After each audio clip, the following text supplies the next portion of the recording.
Detection of hemoglobin variants by cellulose acetate electrophoresis. Hemoglobin electrophoresis is a technique of separating different types of hemoglobins.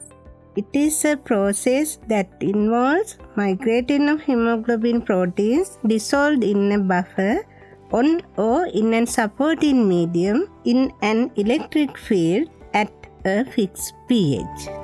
There are several different types of hemoglobin electrophoresis technique, such as cellulose acetate electrophoresis at alkaline pH, citrate agar electrophoresis at acidic pH, capillary electrophoresis, etc. The objective of this video is to appraise the students about separation and identification of hemoglobin variants by cellulose acetate electrophoresis at alkaline pH. This video highlights principle, procedure, and results interpretation. Cellulose acetate electrophoresis is a common method used to detect normal and abnormal hemoglobins in blood. It helps in diagnosis of diseases in which abnormal hemoglobin production occurs. Principle: at an alkaline pH, hemoglobin is negatively charged proteins. Therefore, in an electric field, they will migrate towards the anode. The various hemoglobin moves at different rates depending on the net negative charge of the surface of the hemoglobin molecule, which in turn is controlled by the amino acid composition of the globin chains. Therefore, structural variants which have a change on the surface charge at alkaline pH will migrate differently from the normal hemoglobin HbA.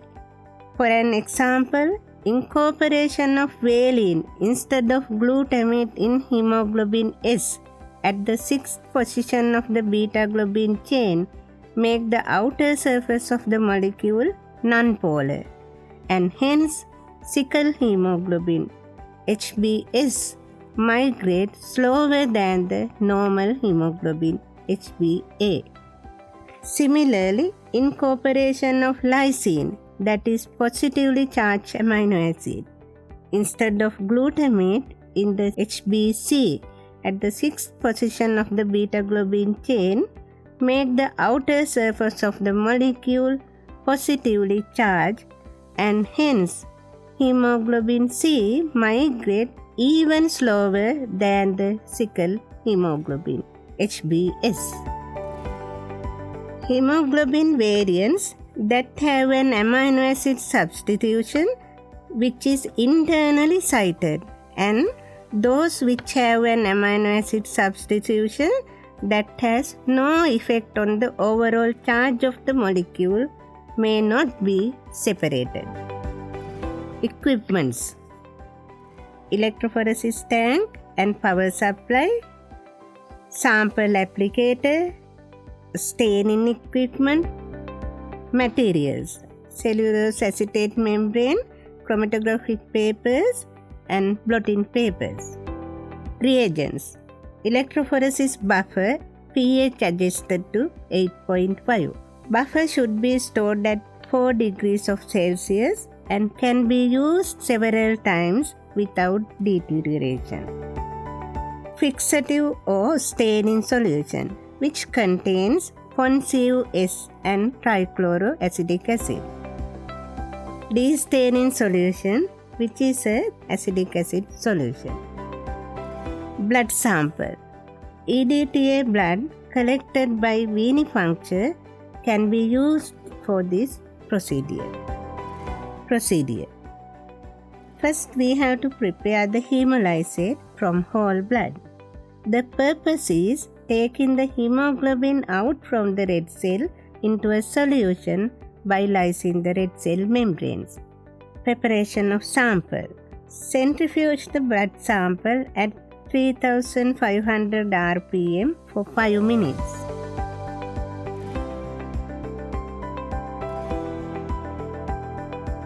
Remove the plasma from the sample and wash the red blood cells in 0.85% saline 3 times.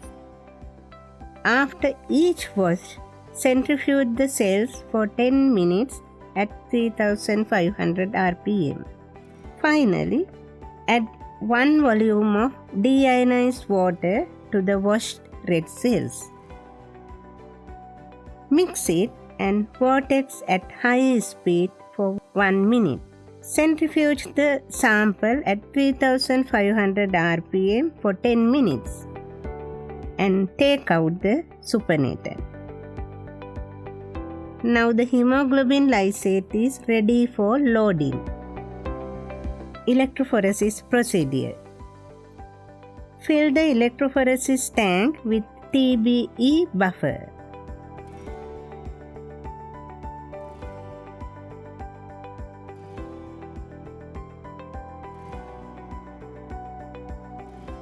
Soak the cellulose acetate papers into buffer for 5 minutes.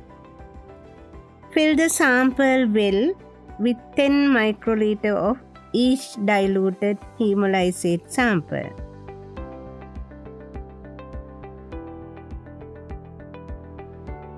To prevent evaporation, cover the sample with a glass slide if the samples are not used within 2 minutes time.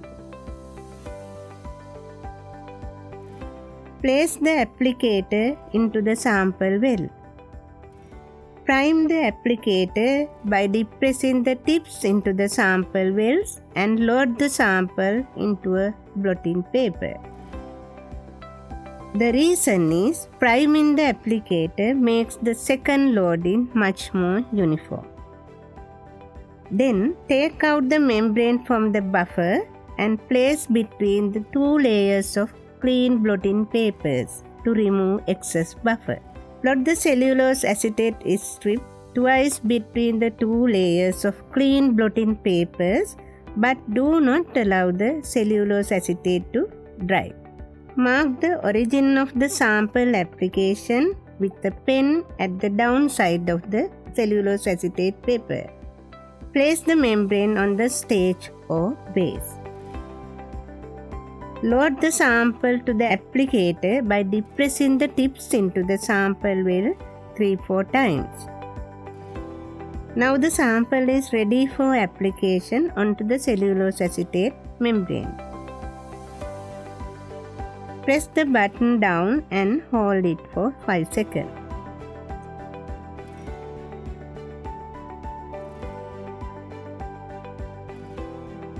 Place the cellulose acetate membrane across the bridge of the electrophoresis tank, cellulose side down, and the sample end is towards the cathodic side. Place the cover on the membrane and electrophorese the plate for 25 minutes at 350 voltage.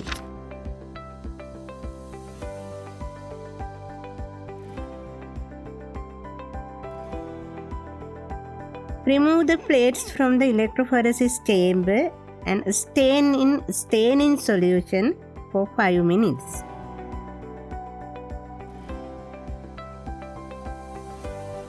Then de-stain the membrane in 3 successive washes of 3% acetic acid.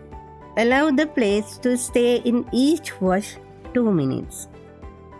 The plates can be dried and stored for a permanent record at this point. However, if a transparent background is desired for a densitometric scanning, dehydrate by washing the plate twice in an absolute methanol for 2 minutes in each wash. Finally, place the plate into a diluted cleaning solution for 2 minutes, which contain acetic acid and methanol. Drain off the excess solution by holding the plate vertically for 1 minute and transfer the membrane to a dry oven at 50 to 60 degrees of Celsius and keep for 15 minutes. Once you take out the membrane from the oven, you can see the hemoglobin bands on the membrane clearly. The bands are now ready for densitometric scanning. Interpretation of results. At the end of the electrophoresis, once the cellulose acetate membrane is stained, the hemoglobin protein bands can be seen on the membrane due to the differential migration of the hemoglobins. By noting the distance each hemoglobin has migrated and comparing this distance with the migration distance of a non-control, the type of hemoglobins can be identified.